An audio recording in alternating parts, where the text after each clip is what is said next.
أعوذ بالله من الشيطان الرجيم. بسم الله الرحمن الرحيم. Assalamualaikum warahmatullahi wabarakatuh. Waalaikumsalam. Innal hamdalillah nahmaduhu wa nasta'inuhu wa nastaghfiruh wa na'udzu billahi min syururi anfusina wa min sayyiati a'malina. May yahdihillahu fala mudhillalah wa may yudlil fala hadiyalah. Asyhadu an la ilaha illallah wahdahu la syarikalah wa asyhadu anna Muhammadan abduhu wa rasuluhu la nabiyya ba'dah. Allahumma salli wa sallim wa barik ala Muhammadin wa ala alihi wa sahbihi ajma'in wa man tabi'ahum bi ihsanin ila yaumil qiyamah.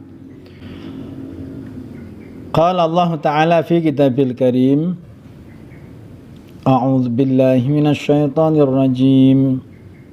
Ya ayyuhalladzina amanu taqullaha haqqa tuqatih wa la tamutunna illa wa antum muslimun. Wa qala an-nabiy sallallahu alaihi wasallam, man kana yu'minu billahi wal yawmil akhiri falyaqul khairan aw liyasmut. Wa man kana yu'minu billahi wal yawmil akhiri falyukrim jarah. Wa man kana yu'minu billahi wal yawmil akhiri falyukrim dhaifah. Rawahul Bukhari wa Muslim. Amma ba'd. Bapak sekalian, Bapak supir becak Karanganyar yang dimuliakan Allah, serta jamaah YouTubiah di channel YouTube Yuk Ngaji di Rumah Antik. Alhamdulillah kita bisa berjumpa kembali dalam suasana yang sangat indah. Pada kesempatan ini saya akan sampaikan tentang bagaimana pentingnya doa memohon kebaikan. Memohon kebaikan. Karena memohon kebaikan itu ternyata tidak jarang orang itu ringan mengucapkan itu. Karena sudah terlena dengan kesibukan hari-hari, problematika hidup, atau semangat atau ambisi dan lain sebagainya, sehingga lupa atau tidak merasa berkepentingan untuk memohon kebaikan kepada Allah.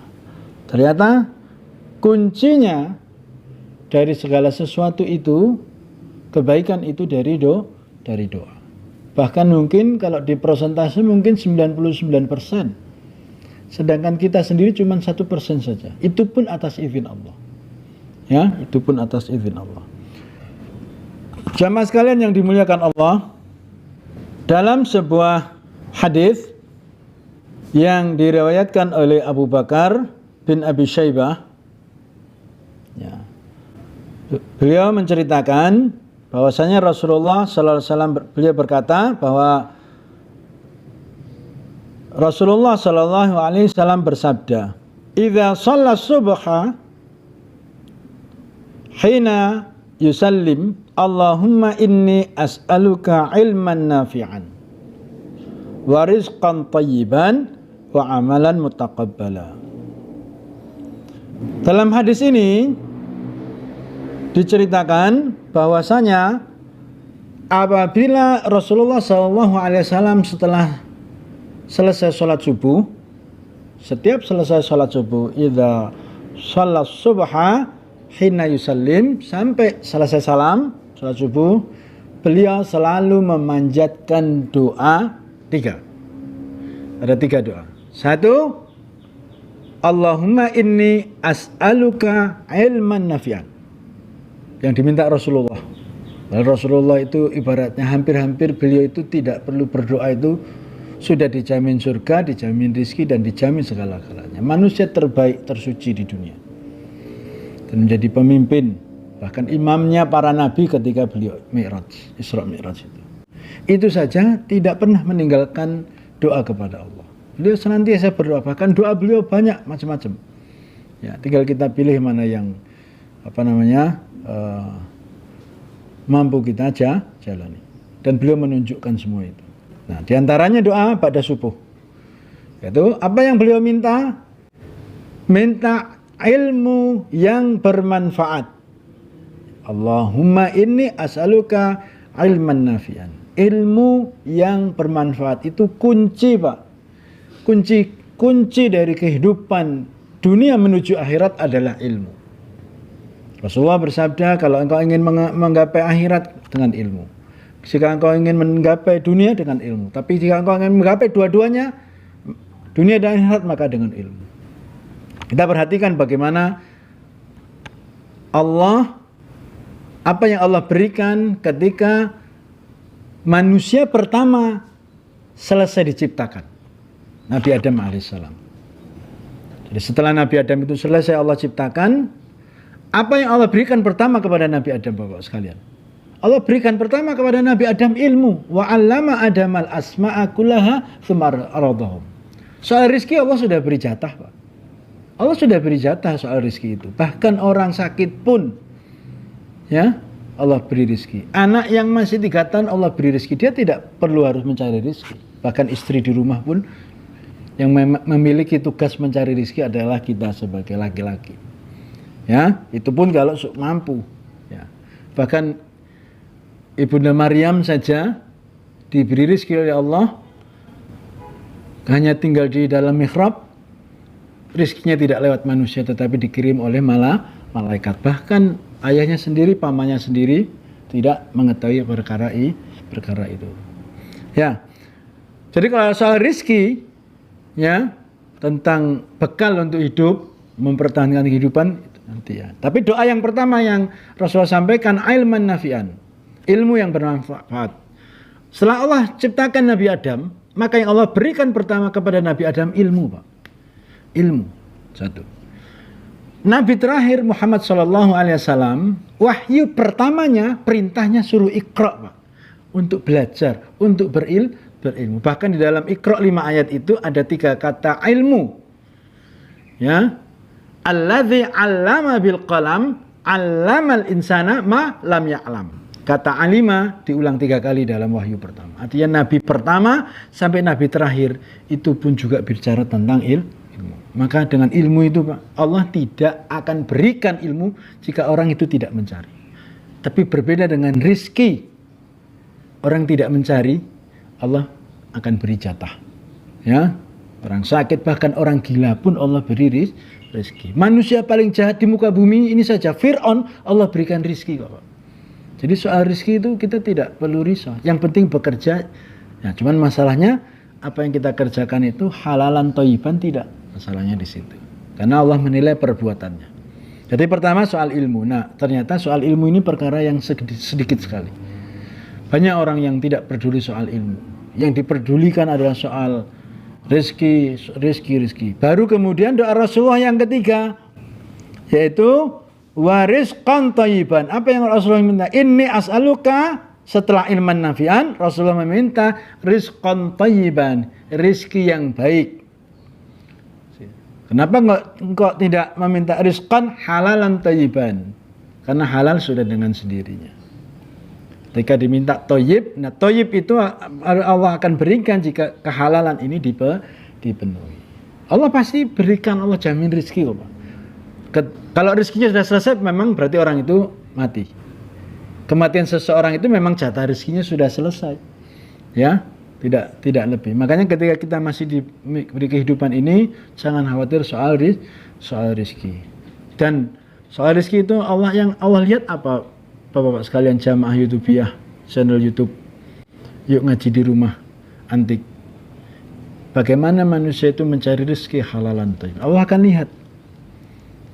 Yang dicari itu bagaimana cara cari rezekinya? Halal tidak? Ya. Atau rezekinya ada unsur haram. Karena jatah rezeki itu sudah tertulis. Orang ini seberapa rezekinya, begini begitu Allah sudah catat. Tetapi kewajiban bagi kita berdoa kepada Allah.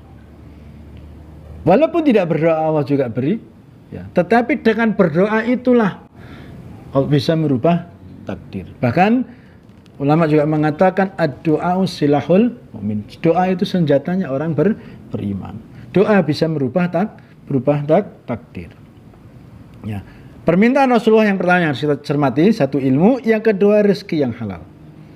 Artinya rezeki itu ada yang tidak halal. Nah, di situ.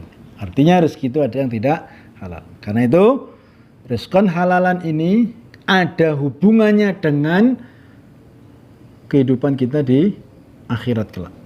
Jadi apa yang kita makan hari ini hubungannya dengan kehidupan kita di akhirat kelak. Kalau makanannya halal, mudah untuk masuk surga. Tapi kalau rezekinya itu haram, Masya Allah Bapak sekalian, rezekinya haram, nah tidak akan tercium bau surga.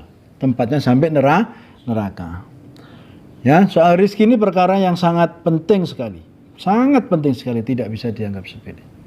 Di saat kita lihat hiruk pikuk umat manusia yang kaya justru malah habis-habisan bersaing mencari rezeki. Tidak lihat mana halal mana haram. Terabas saja.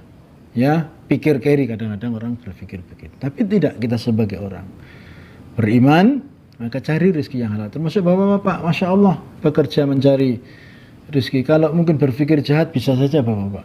Tapi dengan mengemudikan beca, memang untuk mencari rezeki yang halal ya, dan menunggu bagaimana Allah membagi rezeki itu. Yang terakhir, jamaah yang dimuliakan Allah, apa yang Rasulullah minta? Wa amalan mutaqabbala, amal yang diterima. 3 poin ini sudah selesai. Ilmu yang bermanfaat, rezeki yang halal, punya ilmu, punya rezeki, apa tujuannya? Punya ilmu, punya rezeki, yang penting bisa beramal. Sudah. Amal itu apa saja bentuknya? Satu, Bapak Ibu sekalian, seorang ayah keluar rumah mencari rezeki, kemudian berapapun rezekinya yang halal diberikan kepada istri. Luar biasa loh Pak.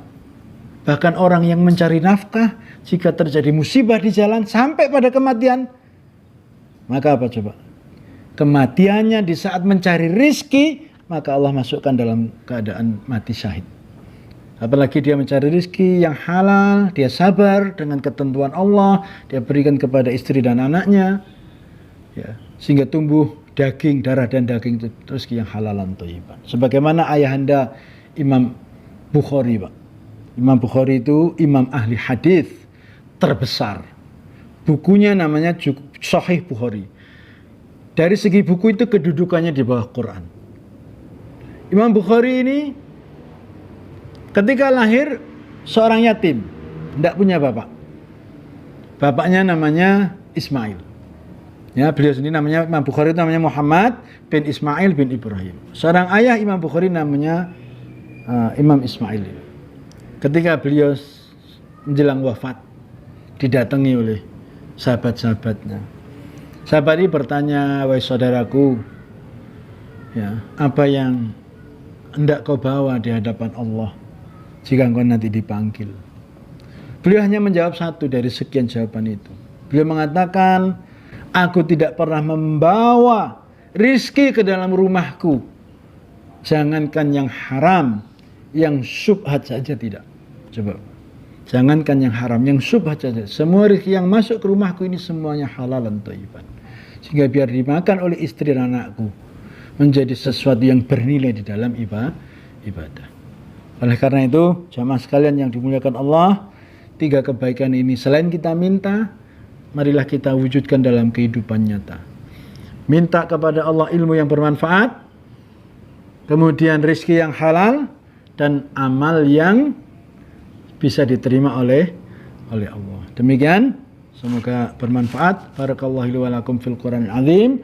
Wa nafa'ani wa iyyakum bima fihi minal ayati wadh-dhikril hakim. Wa taqabbala minni wa minkum tilawatahu innahu wal ghafurur rahim. Assalamualaikum warahmatullahi wabarakatuh.